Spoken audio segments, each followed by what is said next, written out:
Raphaël Cessé, militant de combat ouvrier, militant du journal Rebelle. Donc j'ai 35 ans. Je milite depuis 2008, depuis sa création, j'anime le journal Rebelle, le journal des jeunes étudiants, lycéens, jeunes travailleurs et jeunes chômeurs, journal contestataire.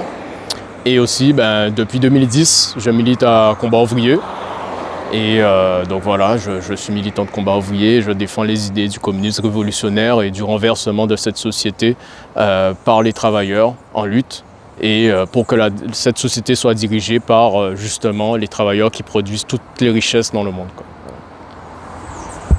Alors, quelles sont les actions que tu as déjà menées dans ta période de lutte? Quelles sont les actions menées déjà? Allez là, ça là. J'ai participé à la grève. On a participé à la grève générale de 2009. Et effectivement, c'est à ce moment-là où j'ai vraiment pris conscience de la force des travailleurs en lutte durant cette grève. Et moi, j'épousais plus les idées nationalistes au début de ma vie militante. Et suite à cette grève, justement, j'ai été convaincu par le communisme révolutionnaire et j'ai rejoint les militants de combat ouvrier.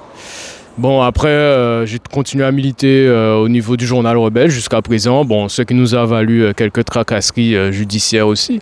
Mais tout ça m'a conforté dans mon choix de poursuivre la lutte.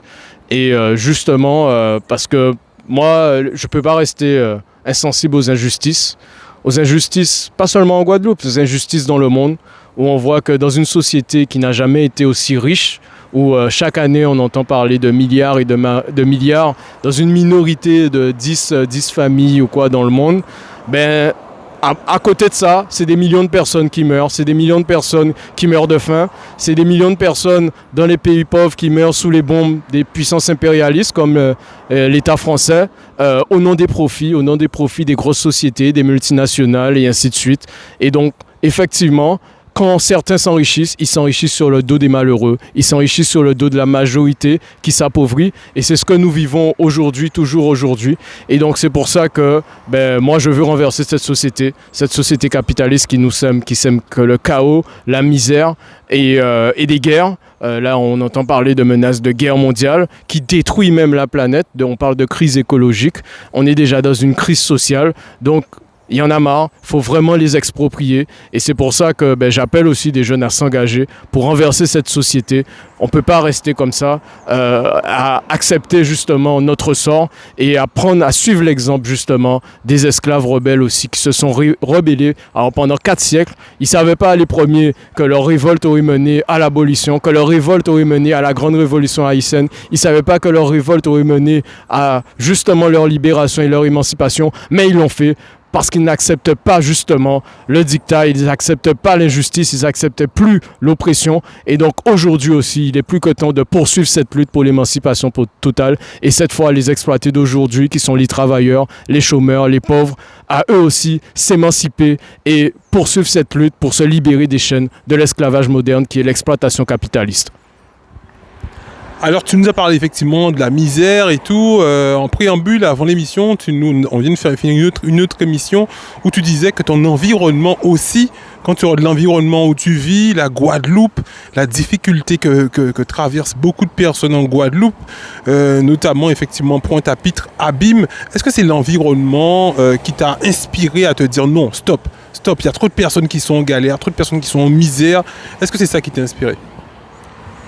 C'est un ensemble, comme je disais, c'est à la fois l'environnement proche, effectivement. Moi j'habite le quartier de l'assainissement, j'ai toujours vécu plus ou moins dans ce quartier-là, donc voir des pauvres, des malheureux, de plus en plus de jeunes et de personnes âgées nécessitant notamment qui sont sans domicile fixe et qui nécessitent aussi l'aide alimentaire de plus en plus, ils sont de plus en plus nombreux comme ça, ça fait mal, et ça fait mal de voir du désespoir comme ça, voir ce manque de perspective et des gens qui n'arrivent plus à vivre de manière digne.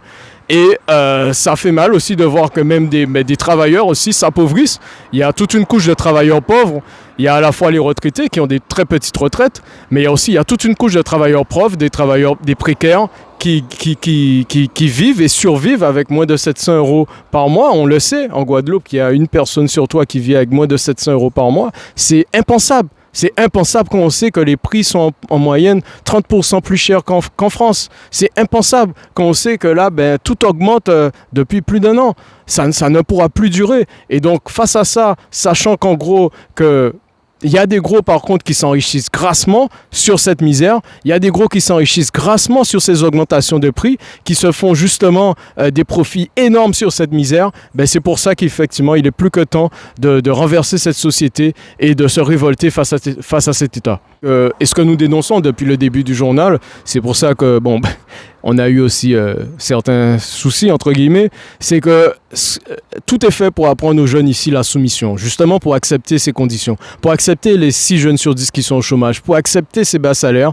Tout est fait, c'est la soumission aux règles de manière aveugle. Et c'est pour ça que nous, au Journal Rebelle, on a sorti ce journal pour faire les jeunes s'exprimer et justement contester les idées officielles. Aussi apprendre à militer, apprendre à s'organiser, à faire des réunions. On organise des débats aussi tous les mois sur la fac, des débats sur des sujets d'actualité ou sur des sujets historiques, sur les luttes ou sur d'autres sujets, sur ce qui se passe dans le monde, sur l'histoire de l'émancipation des peuples noirs, etc.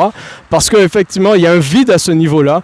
Et ce qu'on veut faire des jeunes en Guadeloupe, c'est juste des jeunes qui obéissent gentiment. On veut faire justement des bons petits nègres. Et nous appelons à justement la jeunesse à la révolte, à la rébellion, comme elle l'a fait justement en novembre et décembre dernier.